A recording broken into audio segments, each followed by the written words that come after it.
Shakeel nutrient coaching centre के platform से। आज हमारा एक नया टॉपिक है सेल्स जर्नल। सब्सिडरी बुक्स हम लोगों ने स्टार्ट किया था और उसमें हमने सबसे पहला टॉपिक अपना परचेज जर्नल और परचेज रिटर्न जर्नल पढ़ा था। आज हम स्टार्ट करेंगे नया टॉपिक है सेल जर्नल और सेल रिटर्न। सब्सिडरी बुक्स मैं आपको बता दूं कि क्लास फर्स्ट ईयर और बीकॉम पार्ट 1 दोनों के स्टूडेंट्स के लिए जो है वो इम्पोर्टेंट टॉपिक है। दोनों के ही जो सिलेबस के अंदर मौजूद है ये टॉपिक। सबसे पहले हम बात कर लेते हैं सेल्स बुक की डेफिनेशन की। Sale books is a subsidiary books which is used to record credit sales of good. जिस तरीके से हमने परचेज जर्नल किया था और हमने वहाँ पे सारी ट्रांजैक्शन जो करी थी उससे वो सिर्फ क्रेडिट के ऊपर करी थी, यानी कि जो चीज़ हम खरीदारी करते वक्त उधार पर लेते हैं हम उसको रिकॉर्ड कराते हैं।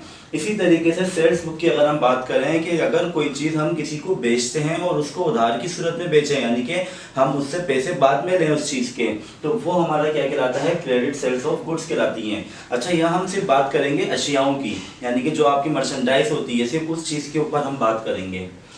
तो आई होप आपको डेफिनेशन समझ में आ चुकी होगी कि sales book is a subsidiary book which is used to record credit sales of good, यानी कि हर वो चीज़ हम यहाँ पे रिकॉर्ड कराएंगे जो सिर्फ उधार के ऊपर ट्रांजैक्शन हुई होगी। हम एक क्वेश्चन लगा लेते हैं अपनी बुक का। फॉर्मेट हमारे पास यहाँ पे मौजूद है। फॉर्मेट में सबसे पहले आपको डिफाइन कर देता हूँ कि फॉर्मेट में आपके पास सबसे पहला कॉलम जो होगा वो डेट का होगा, सेकेंड आपके पास इनवॉइस नंबर, थर्ड आपके पास नेम ऑफ कस्टमर, यानी कि जिसको भी आप उधार पर सेल कर रहे हैं उसका नाम यहाँ पर आएगा, फोर्थ कॉलम आपका पोस्ट रेफरेंस और फिफ्थ आपके पास है अमाउंट। तो ये आपका एक पूरा फॉर्मेट है सेल्स जर्नल का। तो इसको हम स्टार्ट करते हैं। क्वेश्चन आपको मौजूद है, क्वेश्चन नंबर 3 बुक का है आपके पास।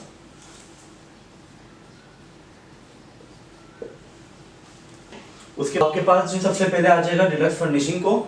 सेकंड आपने जो है जिस चीज को आप सॉल्व कर रहे हैं आपने उसको राइट कर देना, टाइटल आपने लिख दिया सेल जर्नल। उसके बाद आपके पास थर्ड लाइन में आएगी डेट, यानी कि for the month of March 2004, यानी कि 2004 में आपकी मार्च की ये सेल जर्नल बन रहा है तो आपने उसमें रिकॉर्ड कराना है।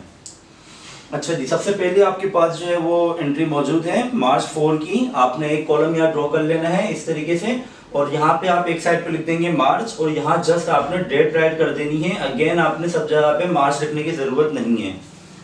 तो मार्च 4 की आपके पास जो है वो एक एंट्री है, कह रहा है sold merchandise to M and को।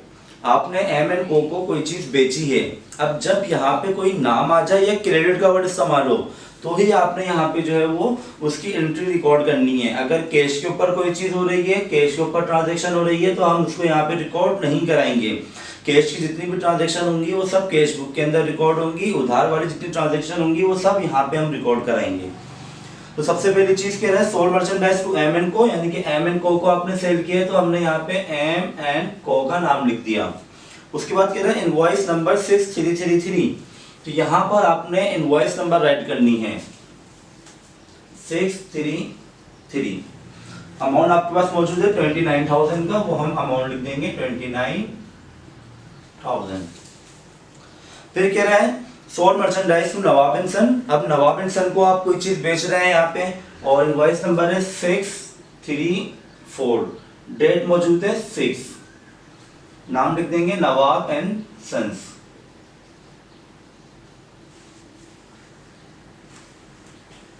अमाउंट आ जाएगी 32,800। उसके बाद आपके पास ट्रांजैक्शन आ रही है एक और, sold merchandise to Raees and co. March 9 को ये ट्रांजैक्शन हो रही है, इनवॉइस नंबर है 635 और जिस शख्स को बेचा जा रहा है उसका नाम लिख देंगे रईस एंड को। अमाउंट आ जाएगी 35,000 की। फिर कह रहा है नंबर 10 को, मार्च 10 को कह रहा है merchandise return from M and co. अब रिटर्न वाली जो आपके पास एंट्री होगी हम उसको सेल जर्नल में रिकॉर्ड नहीं कराएंगे, वो सेल रिटर्न में रिकॉर्ड होगी जो कि हम इसकी बात करेंगे। तो हम इसको स्किप कर देते हैं। मार्च 12 को एक और ट्रांजैक्शन है, यहाँ पे कह रहा है कि sold merchandise to M and sons, यानी कि एम एंड सन्स को आपने कोई चीज बेची है तो यहाँ पे हम कंपनी का नाम लिख देंगे M and sons. Invoice number है 637 और डेट मौजूद है 12। अमाउंट लिख देते हैं इसकी 31,500।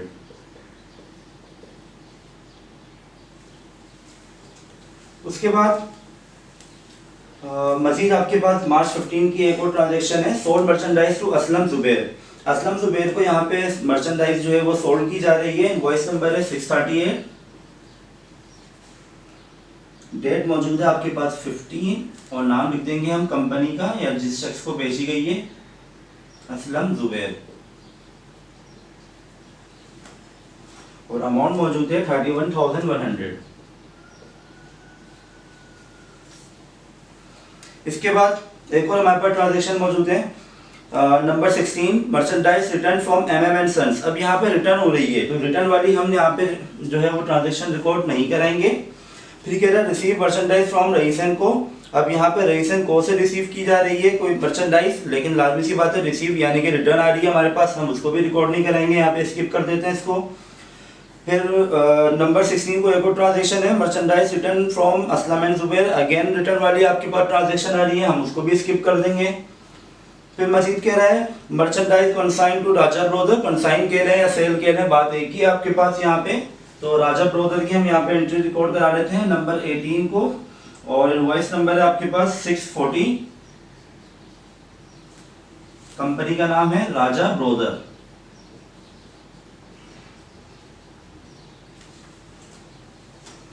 अमाउंट लिख देंगे 13,200 की। उसके बाद हमारे पास मार्च 20 की ट्रांजैक्शन है, sold merchandise to Nawab and sons. Invoice number 641, amount मौजूद थे 6,400। तो सबसे पहले हमने यहाँ पे डेट राइट कर देनी है 20, इनवॉइस नंबर 641 और कंपनी का नाम है नवाब एंड सन्स।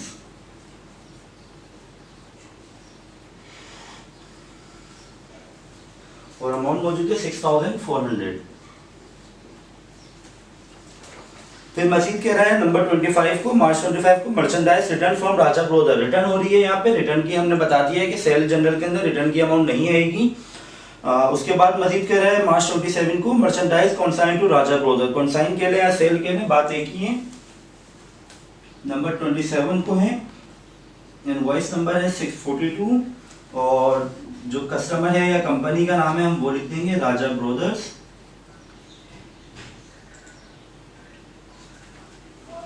अमाउंट आ जाएगी 8,800 की।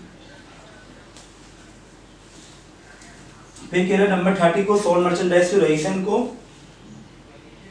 मार्च 30 लिख दिया हमने। इनवॉइस नंबर 643 आ जाएगी यहाँ पे, कंपनी का नाम लिख देंगे रईस एंड को। अमाउंट आ जाएगी आपके पास 9,400 की। अब हम क्या करेंगे, ये हमारे पास सेल जनरल था जो कि हमने पूरा कंप्लीट यहाँ पे राइट कर ली। जितनी भी हमारे पास ट्रांजैक्शन थी सेल्स की क्रेडिट के ऊपर, हमने सिर्फ उसको यहाँ पे रिकॉर्ड कराना है। रिकॉर्ड कराने के बाद आपने इन सब का क्या कर लेना है, टोटल कर लेना है। तो इन सब का हम टोटल कर लेते हैं जल्दी से। अमाउंट आ गई है 197,200। ये हमारे पास इसका टोटल आ गया। और आप सबको पता है कि जब हम सेल की उधार के ऊपर ट्रांजैक्शन बनाते हैं तो हमारे पास जो एंट्री रिकॉर्ड की जाती है वो किस तरीके से होती है कि सेल, आपको पता है कि सेल जब भी आपके पास होती है तो हम उसको क्रेडिट रिकॉर्ड कराते हैं। तो सेल्स तो आपकी हो गई क्रेडिट। अब डेबिट साइड पे आपके पास अगर कैश की सूरत में सेल होती है तो हम कैश लिख देते हैं, और अगर उधार की सूरत में होती है तो उस सूरत में हम क्या लिखते हैं यहाँ पे, अकाउंट रिसीवेबल, क्योंकि हमने वो बाद में उससे क्या करनी होती है, रिसीव करनी होती है अमाउंट। आज नहीं तो कल हमने लाजमी उससे रिसीव करनी है। तो आपके पास यहाँ पे एंट्री आ जाएगी अकाउंट रिसीवेबल डेबिट, और सेल्स आपका क्या हो जाएगा यहाँ पे क्रेडिट हो जाएगा। आई होप सेल जनरल आप लोगों को सबको समझ में आया होगा। उसके बाद हम सेल जनरल का ही हम एक बनाएंगे sale return and allowance. Sales return क्या होती है, जस्ट लाइक कोई भी चीज़ हमने बेची किसी को और उसमें कोई डिफेक्टेड आइटम निकल आया तो लाजमी सी बात है वो शख्स जो है वो उसको रिटर्न करवाएगा हमें। तो जो रिटर्न आपके पास चीज़ आएगी उसको हम रिकॉर्ड कराएंगे सेल रिटर्न एंड अलाउंस के अंदर। तो इसी क्वेश्चन का सेल रिटर्न एंड अलाउंस हम बना रहे हैं। मैंने आपको बताया था कि कुछ ऐसी हमारे पास यहाँ ट्रांजेक्शन थी जो कि रिटर्न वाली थी, जिनको हमने स्किप कर दिया था। वो स्किप वाली सारी ट्रांजेक्शन हम रिकॉर्ड कराएंगे अब सेल रिटर्न के अंदर, जिसमें सबसे पहले हमारे पास आ रही है मार्च 10 की। फॉर्मेट सेम है का, सेल रिटर्न एंड अलाउंसेस का भी और सेल जनरल का भी। जस्ट आपने यहाँ पे इनवॉइस नंबर की यहाँ पे क्रेडिट नोट नंबर लिख देना है। कह रहे हैं मर्चेंडाइज रिटर्न फ्रॉम एमएन को, एमएन को से जो है वो मर्चेंडाइज क्या हुई है, रिटर्न हुई है। तो हम यहाँ पे लिखेंगे सबसे पहले क्रेडिट नंबर हमारे पास है 147, नेम ऑफ कस्टमर आ जाएगा एम एंड को, और अमाउंट हमारे पास आ जाएगी 2400 रुपये की, 2400 की उसका अमाउंट रिटर्न करवाई है हमें। फिर कह रहे हैं मार्च 15 की एक और ट्रांजेक्शन है, receive merchandise from Raees and co, यानी कि रईस एंड को से हमने रिसीव करी है, लाजमी सी बात है हमने उसको कोई चीज दी थी तो उसने हमें वापस रिटर्न करी है। तो हम यहाँ पे लिखेंगे सबसे पहले डेट 15, क्रेडिट नंबर हमारे पास मौजूद है 148, और यहाँ पे नेम ऑफ कस्टमर या कंपनी का नाम जो भी है हम वो लिख देंगे रईस एंड को, अमाउंट मौजूद है 2500 की। फिर मजीद कह रहा है आपसे merchandise return from MM and Sons, MM and Sons ने जो है वो मर्चेंडाइज रिटर्न कराई है, और नंबर 16 की ये ट्रांजैक्शन है मार्च 16 की, और क्रेडिट नंबर है हमारे पास 149, कंपनी का नाम है एमएम एंड सन्स,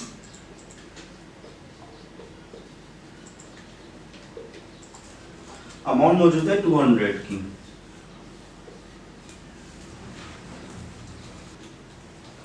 चलिए उसके बाद कह रहा है मार्च 16 को ही एक और आपके पास ट्रांजैक्शन हो रही है, merchandise return from Aslam and Zubair, तो 16 हमने यहाँ पे लिख दिया, और क्रेडिट नंबर है आपके पास 150, कंपनी का नाम है असलम जुबैर, अमाउंट आ जाएगी हमारे पास 600 की। एक और ट्रांजैक्शन हमारे पास मार्च 25 की, ट्रांजैक्शन में कह रहा है merchandise return from Raja brothers, Raja brothers जो है मर्चेंडाइज को रिटर्न कर रहा है। यहाँ पे क्रेडिट नंबर है हमारे पास 151, कंपनी का नाम है राजा ब्रोदर्स, अमाउंट मौजूद है इसकी 200। तो ये हमारे पास जो है वो सेल्स रिटर्न एंड अलाउंसेस की हमने तमाम जो है वो ट्रांजैक्शन रिकॉर्ड करा ली हैं। हम जल्दी से इसका भी टोटल कर लेते हैं। तो अमाउंट यहाँ पर टोटल आ रही है इसकी 5900 की, इसकी भी एंट्री रिकॉर्ड होगी। अच्छा ये हम टोटल जो करते हैं वो मंथ के आखिर में करते हैं, तो मार्च 31 हम यहाँ पे राइट कर देते हैं। और एंट्री क्या बनती है हमारे पास, जब हमारे पास कोई सेल हम करते हैं उधार की सूरत में, तो हम एंट्री बनाते हैं अकाउंट रिसीवेबल डेबिट और सेल क्रेडिट। लेकिन जब वही सेल हमारे पास रिटर्न आ रही होगी तो हम उस सूरत में इस एंट्री को उल्टा कर देते हैं, यानी कि आपका जो अकाउंट रिसीवेबल डेबिट है वो क्रेडिट पे चले जाता है और सेल्स रिटर्न जो है आपका वो डेबिट हो जाता है। तो हम लिख देते हैं सेल्स रिटर्न डेबिट, और अकाउंट रिसीवेबल आपका क्या हो जाएगा, क्रेडिट।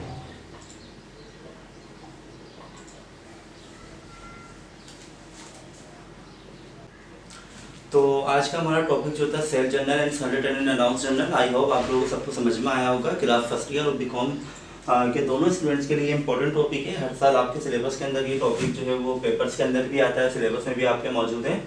आई होप आप सब लोगों को ये सही तरीके से समझ में आया होगा। मुझे इजाज़त दीजिए, अल्लाह हाफिज़।